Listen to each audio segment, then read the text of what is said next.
नमस्कार दोस्तों, जैसा आप सब जानते हैं, जल है तो कल है, जल है तो जीवन है।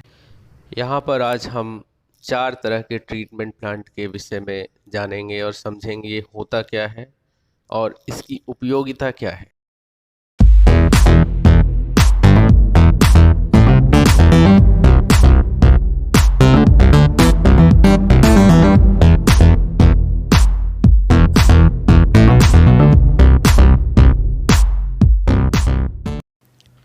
We all know about 71% of the Earth's surface is water covered.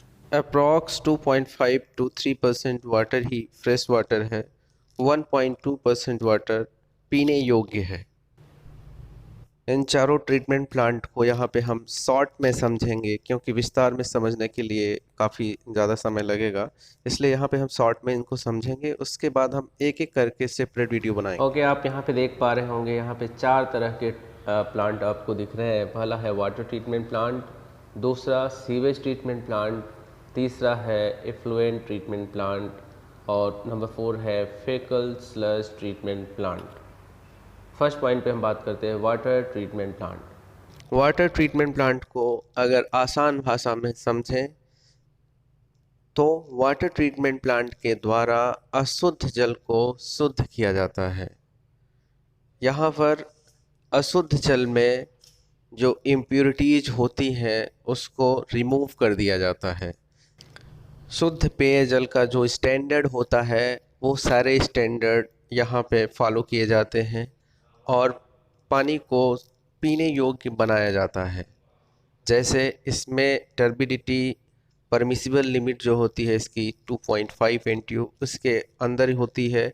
pH 6.5 to 8.5 maintain करते हैं, TDS मेंटेन करते हैं, TSS मेंटेन करते हैं, डिजॉल्व ऑक्सीजन देखते हैं, BOD देखते हैं, बैक्टीरिया नहीं होनी चाहिए पानी में। ये सारी चीज़ें यहाँ पर दुरुस्त कर ली जाती है। उसके बाद यहाँ से वाटर सप्लाई घरों तक होता है जिससे हम पानी को पी पाते हैं। Sewage treatment plant STP। Sewage treatment is the process of removing contaminant from domestic and municipal waste water. अगर हम इसे आसान भाषा में समझें तो घरों का जो गंदा पानी नालों के माध्यम से जा कर के या किसी नदी या फिर बड़े तालाब में मिल जाता है, उससे होता ये है कि नदी का पानी भी गंदा हो जाता है या तालाब में मिलता है तो तालाब का भी पानी गंदा हो जाता है। उस नाले के पानी में बहुत ज़्यादा इम्प्योरिटीज़ होती हैं, बहुत ज़्यादा TDS होता है उसका, और दूसरा बैक्टीरिया ज़्यादा होती है। इस तरह की इम्प्योरिटीज़ को रिमूव करने के लिए सीवेज ट्रीटमेंट प्लांट बनाए जाते हैं जो सीवेज फ्लो के हिसाब से उसका डिज़ाइन होता है और नाले के आसपास ही बनाए जाते हैं। और इस ट्रीटमेंट प्लांट से उस पानी को ट्रीट करके बैक्टीरिया, TDS, pH जो भी वैल्यूज होती हैं अंडर लिमिट करके फिर से नदी या तालाब में उस पानी को मिला दिया जाता है। नंबर 3 पे हम देखेंगे effluent treatment plant. Effluent treatment plant से इंडस्ट्रियल वेस्ट वाटर को ट्रीट किया जाता है। होता यह है कि सपोज किसी भी बड़ी इंडस्ट्री में, जैसे टेक्सटाइल इंडस्ट्रीज हो गई, उसमें बहुत से कलर यूज करते हैं कपड़ों को रंगने के लिए, बहुत से केमिकल्स यूज करते हैं। उससे अगर ये पानी, ये वेस्ट वाटर अगर नदियों तक पहुंचता है तो वो नदी के पानी को भी गंदा कर देता है, जो काफ़ी हार्मफुल है अपनी सेहत के लिए। इसलिए इस तरह की इंडस्ट्रीज़ में, जैसे लेदर इंडस्ट्रीज हो गई, लेदर को वॉश करते हैं, वो भी काफ़ी हार्मफुल है अपने सेहत के लिए। तो इस तरह के जो वेस्ट वाटर होते हैं उसको ट्रीट करने के लिए इफ्लुएंट ट्रीटमेंट प्लांट बनाए जाते हैं और उसकी जो परमिसिबल लिमिट होती है उस लिमिट में ट्रीटमेंट करके पानी को नदियों तक छोड़ दिया जाता है। उससे होता यह है कि जो नदी का पानी है वो भी साफ बना रहता है और जो उसमें अशुद्धियाँ होती हैं, जो हार्मफुल केमिकल्स होते हैं, उसको। नंबर 4 पे है faecal sludge treatment plant. Faecal means मल। अभी भारत सरकार की योजनाएं चल रही है, हर घर टॉयलेट, हर घर शौचालय, भारत को खुले में शौच मुक्त बनाना। ये सारी चीज़ें बहुत अच्छी है, होना भी चाहिए। लेकिन हर घर में जो शौचालय बन रहे हैं उनकी एक लाइफ होती है। वो एक समय के बाद उनके जो टैंक हैं, जो सेप्टिक टैंक्स होते हैं, वो फुल हो जाते हैं। जब वो फुल हो जाएंगे तो आपको उसको खाली करवाना होगा, और खाली करने के लिए आपको चाहिए डिस्लजिंग व्हीकल्स या सक्शन पंप्स। इससे आप खाली करेंगे। अभी होता ये है, जो बड़े बड़े महानगर हैं, म्यूनिसिपल कॉरपोरेशंस हैं, उसमें इस तरह के प्लांट की बहुत ज़्यादा आवश्यकता होगी आने वाले समय में।